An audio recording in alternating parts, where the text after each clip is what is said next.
Welcome again to the RFM audio production channel where we help you get your guitars sounding big, massive and aggressive. In today's tutorial, I'm sure you can tell we are mixing the guitars. We are going to be making sure that they sound large and aggressive. As always, if you're enjoying the content, please like, share and subscribe, and comment down below if you have any questions. I love answering questions. As always, this content is actually recorded live on Twitch, so if you would like to join in the live chat, please just head down to Twitch. It is down in the description below. Just as an apology, I seem to have left my Spotify running during the whole stream.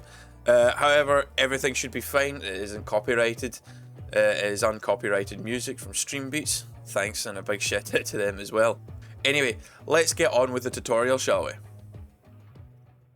What's today's tutorial about?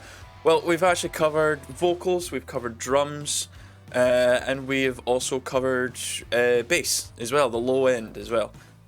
So we've gone through most of the major things, so there's really only one more thing to go over in this track, and that'll be guitars.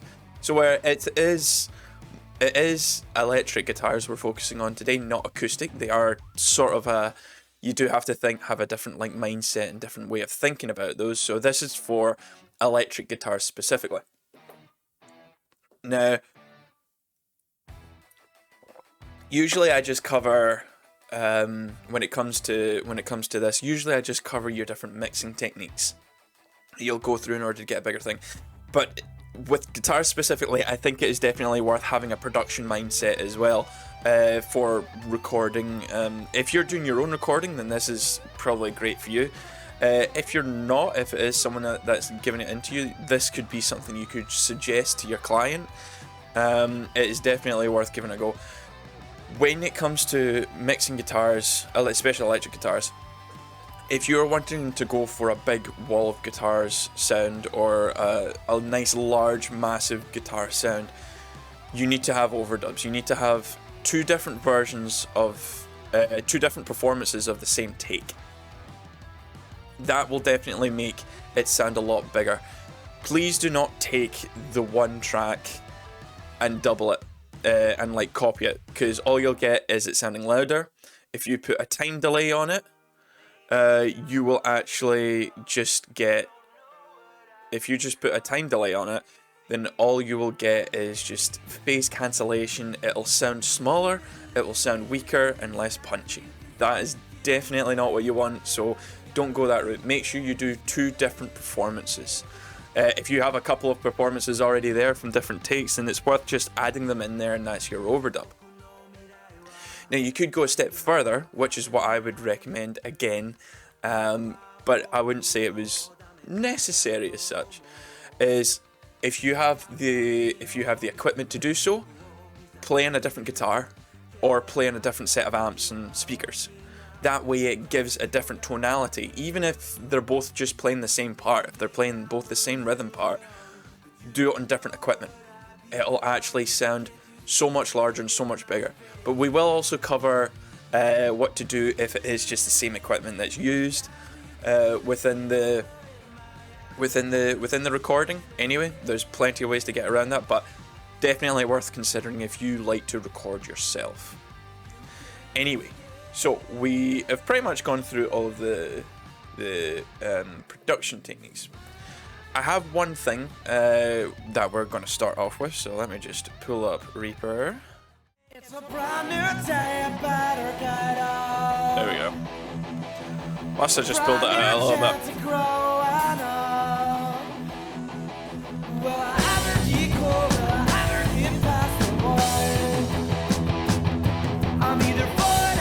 So those guitars actually don't sound too bad on the way in. Definitely could do with some cleaning up. What I recommend to start off with is probably just a bit of gating. A lot of these distorted guitars might actually have some noise at the quieter bits. Now, this guitar actually doesn't sound too bad at the quieter sections, so I'm just going to turn off the effects here. Now, if you listen very closely, you can hear a little bit of room noise. I'm going to put this up a little bit around about here.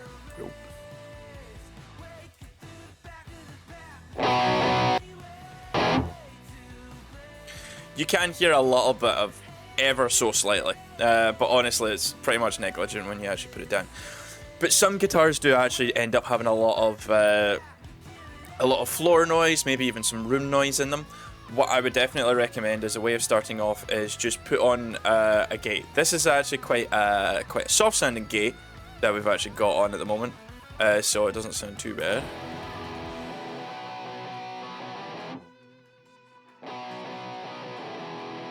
Just to cut out any of that unnecessary bump that's actually at the edge there. Now, generally that's what I do. I use the gate for really just clean up like that. Really the idea is just to keep any noise coming through whenever the guitar is actually not in there. However, you can actually use it in a very creative sense. You can actually make the gate far more aggressive. That way, as soon as the guitar stops playing, it just drops off in a very creative manner. The one bit of music I can think of off the top of my head, I believe used this. It might have been some aggressive editing techniques, but I think it was an aggressive gate, because you can also change the tone slightly of it. Was actually the Doom soundtrack from Doom Eternal soundtrack. Uses a lot of guitars that just seems to just drop off so sharply. It is a seriously sharp manner, and it sounds absolutely incredible as well. So it is worth checking out the Doom soundtrack to understand what I'm saying. If you already love Doom, then you'll probably already get that, understand what I'm saying, especially when a guitar is so heavily compressed and so heavily distorted. We are so used to hearing those maybe those rings of the rings, or maybe some feedback, or even just the noise floor in there. So using a gate to dramatically cut that off can actually sound absolutely incredible. So you can use a gate in a creative manner.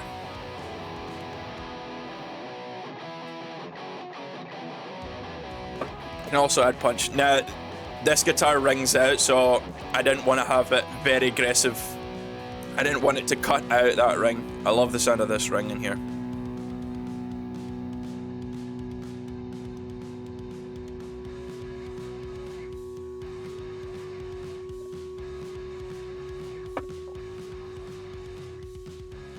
Yeah, so I didn't want to cut that out, but you can see that it just the release I've got relatively slow. You could actually make the release a lot quicker.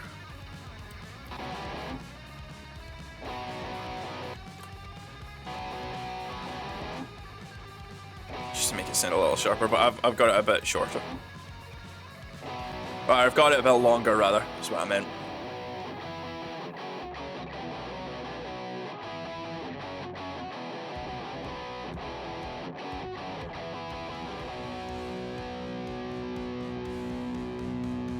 Just to make sure I don't lose any of that tail after it goes under the threshold.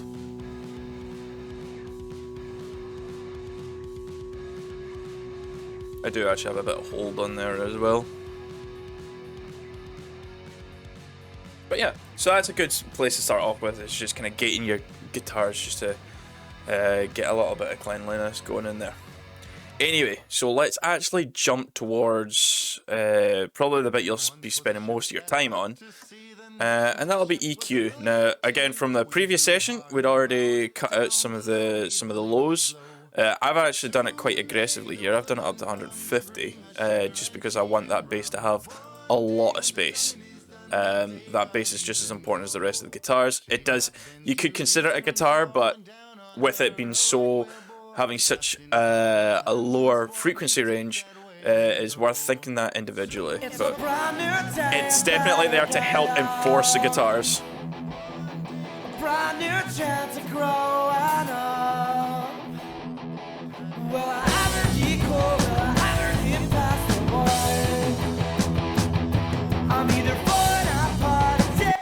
Now you can see I've actually got a bit of a resonance boost at 150.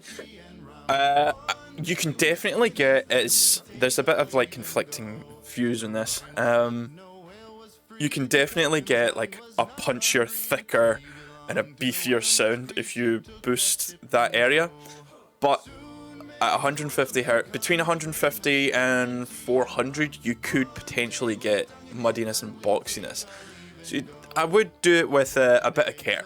You really have to listen out for it. You can't just go throwing it in there. I think in this scenario, it actually makes the guitar sound a lot beefier, but if they've already got a lot of that end, then there's a good chance it could actually, it could end up adding quite a bit of mud. Brand new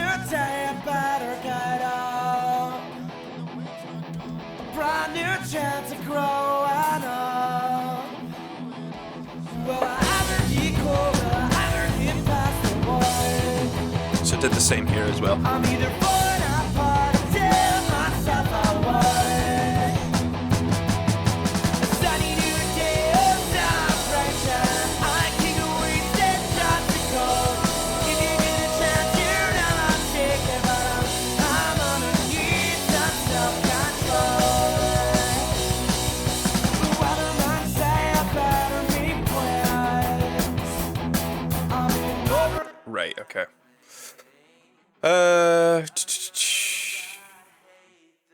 Alright. Brand new chance of growing up. Right. What we could also do, since we've actually done a wee bit of cleaning out, I think there is a little bit of mud in here, so let's actually just go for it. Let's go for just a little bit of a clean out. We'll go for the first one first. Yeah, that's the right one. Brand new So somewhere chance of between- growing up. Well, I haven't equal, I haven't hit past the wall. I'm either falling I'll be a bit apart or tell myself I was. A sunny new day of celebration. Do you know what? The guitars actually don't actually add that much mud in this track, which is great. But they could be a little brighter. Now the fun thing about guitars is, like, obviously a lot of the time when we're EQing we have to be careful. If we're doing like narrow cuts, it will be far more noticeable to us in like a natural sounding instrument. If we're doing boosts, we usually have to do wider boosts. If we're doing cuts, then you can do narrow and wide cuts depending on how it sounds, depending on how you think. But the fun thing is that a guitar, or an electric guitar, is not a natural sounding instrument at all. So we can actually go ham with this. We can really push it to its limits if we really feel like it. Now, I found that usually a lot of the coloration in the guitar can be between 400 and 3K, so we can just mess around to see what sounds desirable in this. Right, let's just have a go at what we can find. Well, I haven't equal, I haven't hit past the wall. I'm either falling apart or tell myself I was. A sunny new day of celebration. I can't wait to start to go.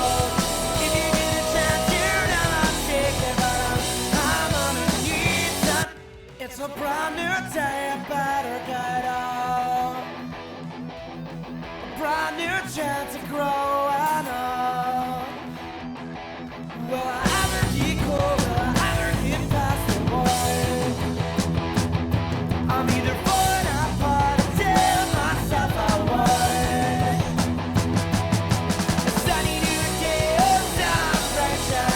I can't wait to start to go. If you get a chance, you're not shaking, but I'm underneath some self-control. The weatherman say I better be quiet. I'm in over. You could put a bit of a boost there, but I actually don't think these guitars need it. The cymbals have actually got that bit covered, It's so. a brand new day, I better get up. Brand new chance of growing up. Well, I haven't equal, I haven't hit past the wall. I'm either falling apart or tell myself I was. A sunny new day of celebration. I can't. So I said earlier about having like a different what do you call it? Different guitars, maybe different guitar tones, even like a different bit of equipment as well. I would actually if you don't have that situation. I think these guitars are kind of more or less recorded on the same guitar. So let's just, because they sound quite similar to me.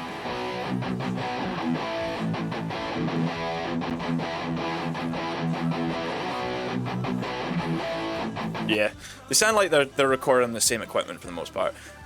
So what I would actually do is, if you have like a set EQ like this, what I would actually do is I would actually copy it onto the second guitar. That's that guitar. Aye. I would actually copy that EQ into the second guitar. So I'm just going to delete this. I'm just going to remove this one for now. I would copy it over, so that we have the same thing, and then I would invert them. I would invert the kind of the main frequencies that we're trying to focus on here.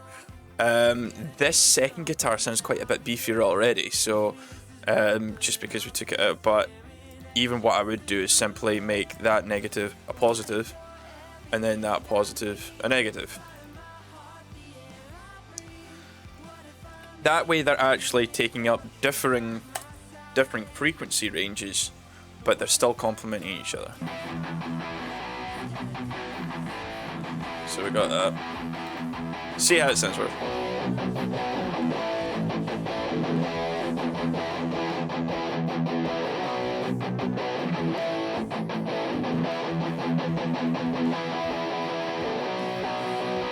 That's actually not bad. That way they don't clash with each other, and they actually make it sound even wider as well. So let's hear it in context. Brand new chance of growing up. Well, I haven't equal, but I haven't hit past the wall. I'm either falling apart or telling myself I was. A sunny new day of celebration. I can't wait to start to go. If you get a chance, you're not shaking, but I'm underneath some self-control. What am I say about request? I'm in over my head. Now, if you haven't already, check out my previous stream or my previous video about mixing bass guitar, because that bass guitar, especially if it's following what the guitars are doing, can really be what's creating a beefy sound on the guitars. As you can hear, the first one's quite thin, but as soon as that comes on, you might think it's this guitar that's adding the beef, which it might add a little bit of the mid-range, but what's creating the low end is actually the bass guitar itself. Well, I haven't equal, but I haven't hit past the wall. I'm either falling apart or telling myself I was. A sunny new day of celebration. I can't wait to start to go. If you get a chance, you're not shaking, but I'm underneath some self-control. What am I say about request? I'm in over my head and I do your That's not sounding too bad so far. Let's take these effects off just now and see what they sound like beforehand. new chance of growing up. Well, I haven't equal, but I haven't hit past the I will admit I made that introduction of that guitar a little bit thinner, but I think it actually has the desired effect.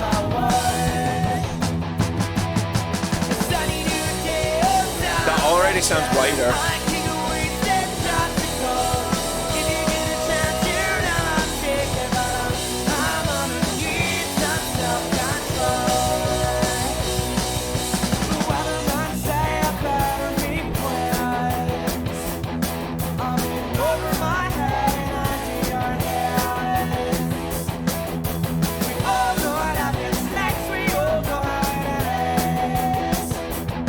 Yeah, I'm a table station.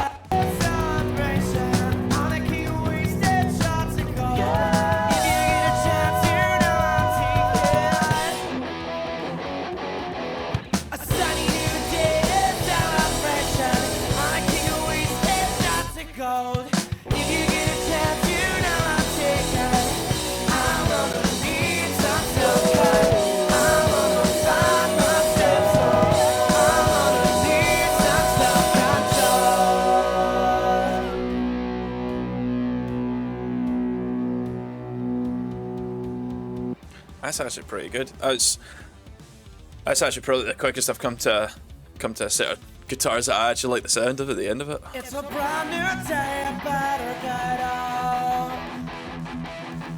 Brand new chance to grow and up. Now the next thing we could do is probably add a little bit of distortion or saturation, just to add some grit to it. I'm either born I feel like a little bit more aggression could be used in these. Let's go with the second guitar, because with the first guitar having those kind of frequencies. Right, okay. What have I got? Let's try a bit of the clang elm. The clang elm's quite good. I usually use this for a softer distortion because I don't want too much, but. well, I'm equal, I'm in past the war. I'm either born apart or tell myself I was. Sunny new day, oh, time pressure. I can't waste that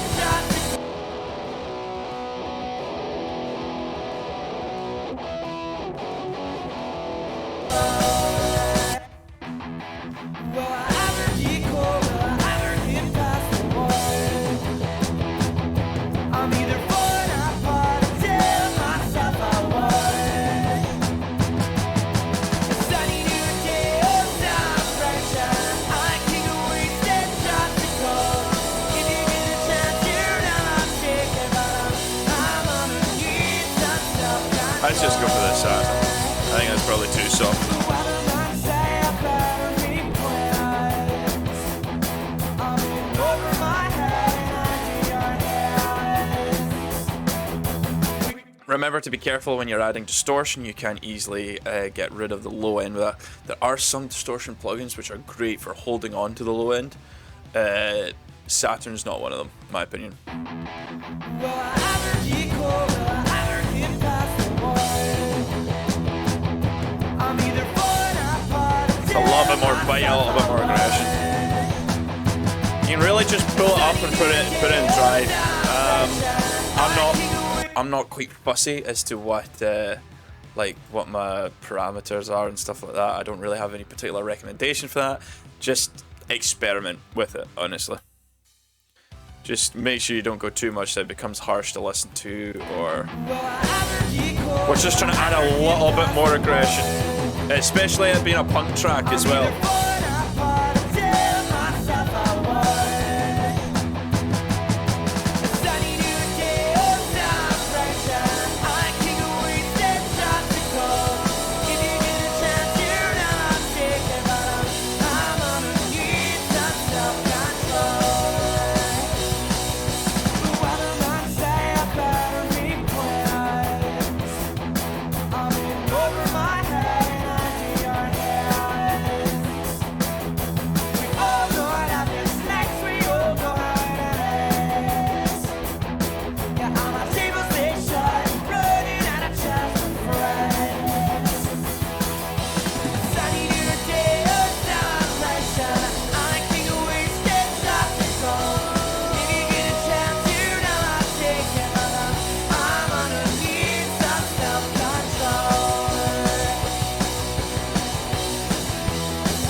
Let's try that from the beginning. It's a brand new day and better get out. Brand new chance to grow and up. A bit better. Might actually bring that up. Well, it's a brand new day and better get out. Nice. Brand new chance to grow and up. Well,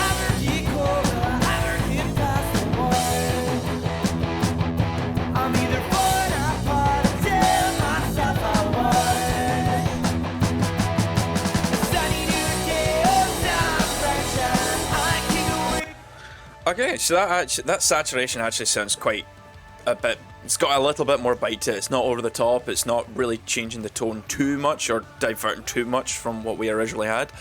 But I think it just adds a little bit more aggression and a little bit and more in your face with these guitars.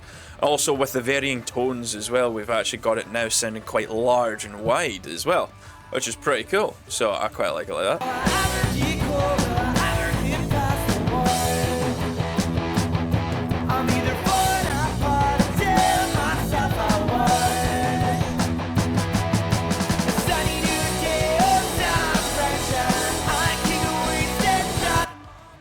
Now, there is one thing I used to think there was no need for it, right? When it came to electric guitars, especially with them being so distorted, especially if we've added more distortion there, I thought that we didn't need any compression on it at all. The dynamics are already squashed as it is. Generally thought there would be no reason or rhyme to use distortion. As I got more experience with actually working with guitars, I realized there was a lot more to using compression than just squashing the dynamics.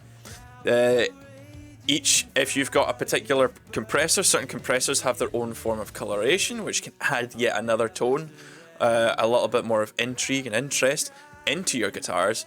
But you can also change how the guitars act by using the attack and release knobs. You can actually change how punchy they are with it. So what I might do is I might actually just pull up probably one of my more colourful ones. You have the CLA 76, always a good one. I just need a mono. Right, and I'll put it to the bluey because it's got a wee bit more aggression to it. So. It's a brand new day, better get on. Now, I will admit, like, even though these are quite compressed guitars, they're not the most compressed I've ever seen. It doesn't look like a cut hedge. But let's have a go with it. Let's see if we put that there. It's a brand new day, better get on. A brand new chance of growing up. Well, I haven't equaled, I haven't hit past the wall. I'm either falling apart or telling myself I was. Right, let's just make sure we got that at the same level. It's a brand new day, better get on. Brand new chance of growing up. Right, that's at the same level, okay? Well, I haven't equaled, I haven't hit past the wall. I'm either falling apart or telling myself I was. Can you hear how every time the guitar strums it, it just sounds that little bit more aggressive, a little bit more punchy, and a bit more noticeable? The guitars actually pop out a lot more. And I haven't done too much. I mean, I've got quite a bit of compression going on there, granted. It's a brand new day, oh yeah, that's about like 10 dB of reduction. Brand new chance of growing up. Well, I haven't equaled, I haven't hit past the wall. I'm either falling apart or telling myself I was. A sunny new day, oh, time sunshine. Trying the other one as well, probably cool. I think that's a bit much. Also put.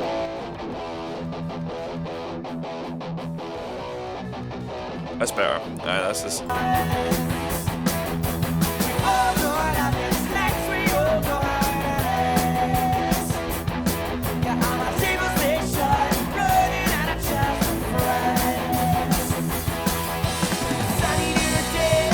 See, that's doing less compression as well.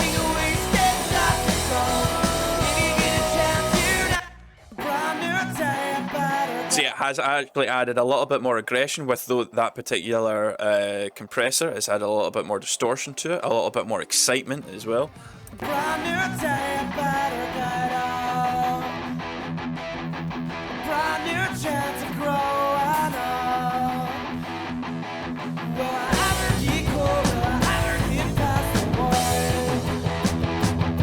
I'm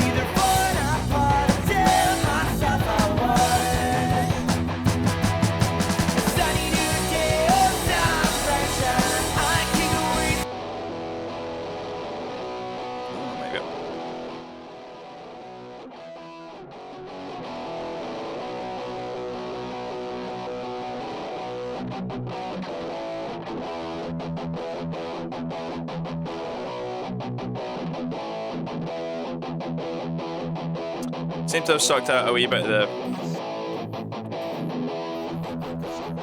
So yeah, sucked out a bit of the mid, so let's pull that back a wee bit more.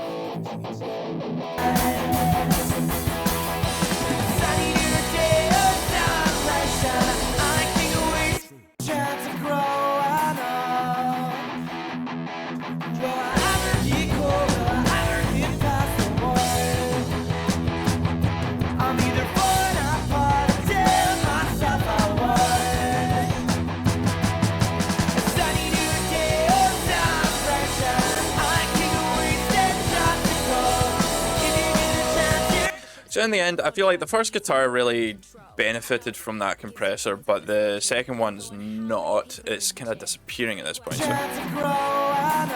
it's definitely made it. It's worth considering using a compressor on the guitars at the end of the day.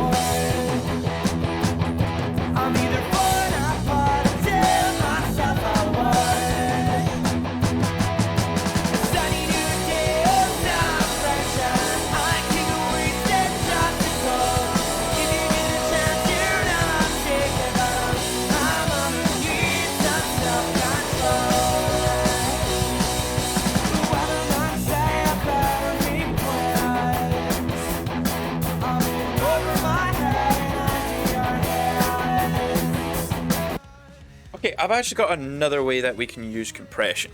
What I'm going to do first is I'm going to create another bus. Let's just make this a guitar bus.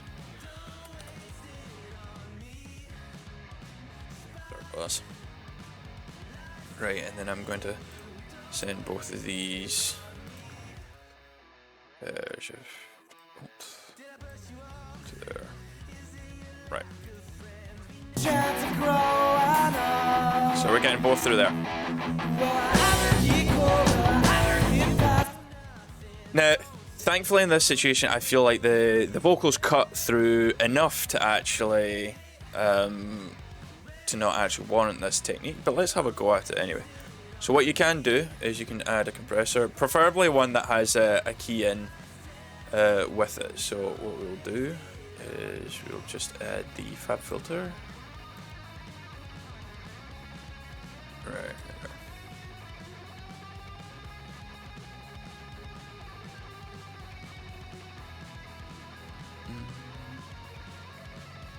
And this is a technique I like to use if there's ever a problem with the vocals actually, if the vocals are getting lost, especially with a particular instrument, and a lot of the time it can be the guitars.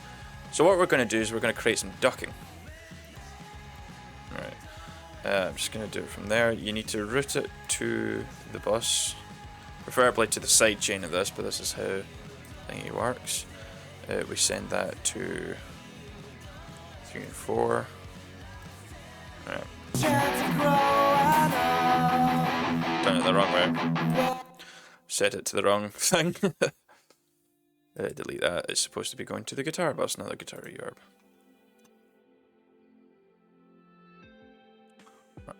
Put that in there. Set that to 3 and 4 for Reaper.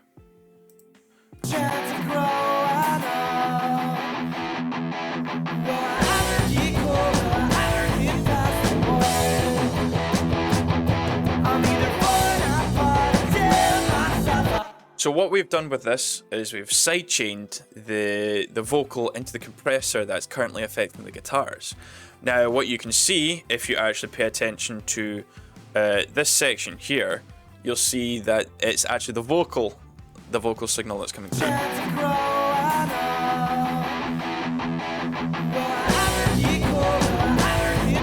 So what that means is that the compressor is affecting the guitars, but it is only triggering when it hears the vocals. So what we can do is, to do this ducking, is basically reduce, without adding makeup gain, we reduce the signal slightly that's coming through from the guitars. That way it leaves space for the vocals.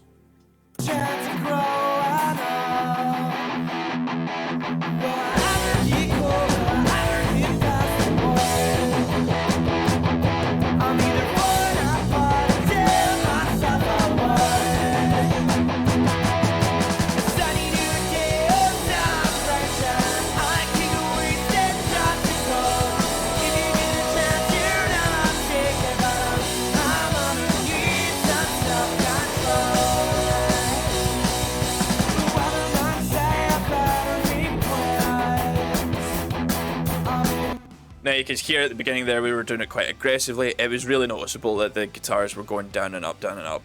That is really not desirable. So make sure it's softer settings. That way it's only bringing it down enough that the vocals cut through, but that it's not actually killing any of the vocals. It's not killing the guitars, rather.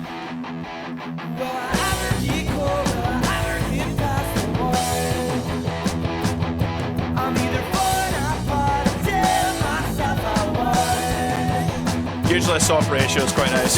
Don't add any makeup gain.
Actually does help the vocals a little bit. That's actually not so bad. So I'm gonna keep that ducking in there on both of these guitars.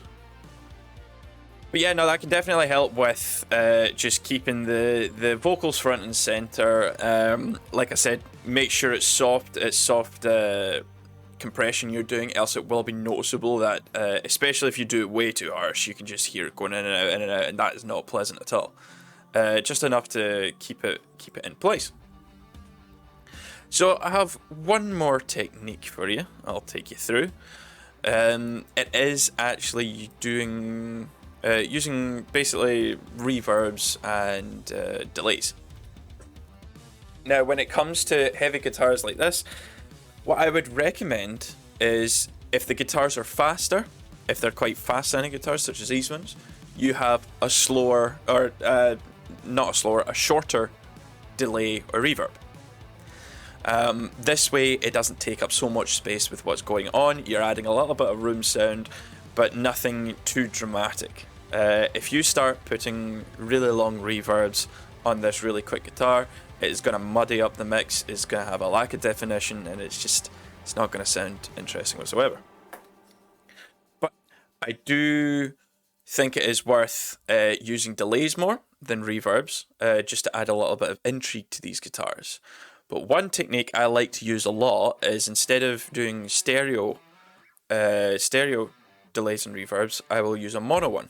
Now you can probably see here already that I have panned guitar 1 to the left, not hard left, but like 60% to the left, and then guitar right to the opposite side.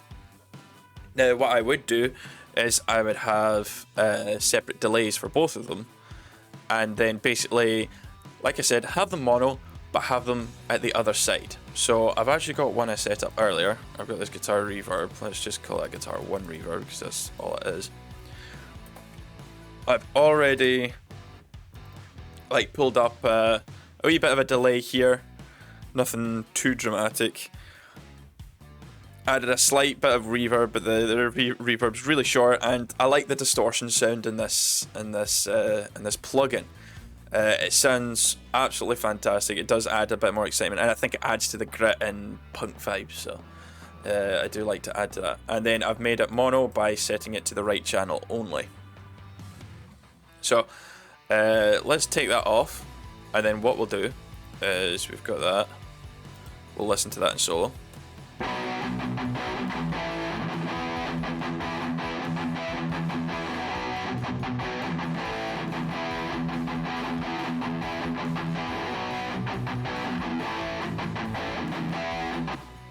I would also say, like, faster the guitar, like less delay or reverb, so you could always like bring that down a little bit. Let's just kind of change the routing of that, probably bring it down a wee bit more.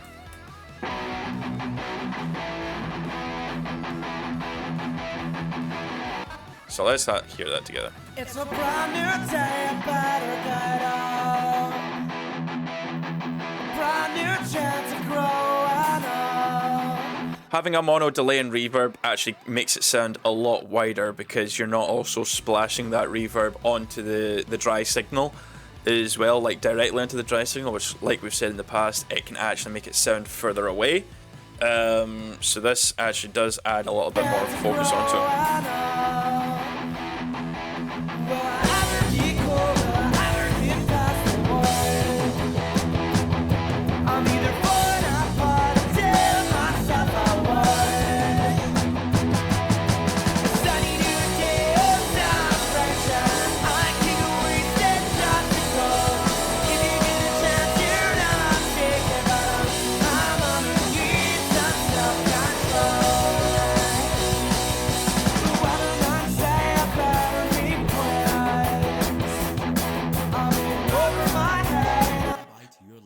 I've gone so as far as actually not having any reverb if there's a lot of guitars. There's only 2 in this one, which isn't too bad, but can be worth, like, if you start to have more guitars, then a lot of the times if you're starting to have muddiness or a lack of clarity issue, it could be due to that you've got so much delay and reverb on them. So sometimes I'll even cut them out completely and see if they sound better without it. Sometimes if you're in doubt, just cut it out. There's a wee bit of Rob wisdom for you. But, alright, let's duplicate that.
So, faster the guitar, shorter the reverb. More guitars, less reverb. And then honestly, the mono reverb thing actually is worth doing. There's no point sending these to a stereo. It just muddies up, doesn't sound that great, but in mono it actually sounds incredible.